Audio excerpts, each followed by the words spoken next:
আসুন ভাই, আপনাদের বাজারে এসেছে আমাদের বিভিন্ন কোম্পানির বিভিন্ন মোবাইল ফোন। জীবন চলার পথে আপনাদের যে কোনো জায়গায় থেমে গেলে, আটকে গেলে, বসতে গেলে, শুতে গেলে মোবাইলের প্রয়োজন পড়ে। সেই মোবাইলগুলো আমি আপনাদের কাছে বিক্রি করতে নিয়ে এসেছি। এই যে আমার যে এই ফোনটা, এই ফোনটা মূলত আমার স্যামসাং কোম্পানি, যেটা কোম্পানিগত রেট হইতেছে 62,000 টাকা। কিন্তু আমি আপনাদের কাছে 62,000 টাকা চাইবো না।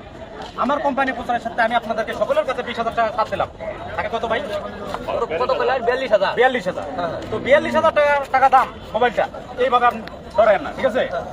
আমি আপনাদের কাছে মোবাইলটা দেবো 30,000। কি জন্য করেন?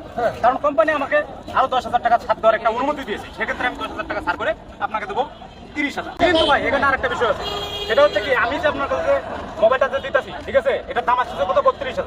কিন্তু আমি আপনার কাছে কোনো 32,000 টাকা চাইবো না। কারণ আপনি যদি ফোনটা কিনে নিয়ে গেলে আশেপাশে আপনার বন্ধু বান্ধব আছে, ছেলে মেয়ে আছে, বউ বাচ্চা আছে, প্রতিটা লোকজন আপনার কাছে নতুন মোবাইল থেকে মিষ্টি খাইতে চাইবো। তাই বলে কি যে আপনি যে মিষ্টি খাইবেন নিজের পকেটের টাকা থেকে ভরবে না? এই মিষ্টি খাওয়ার টাকা আমি আপনাদেরকে দিয়ে দিতেছি। উপরে যে 2,000 টাকা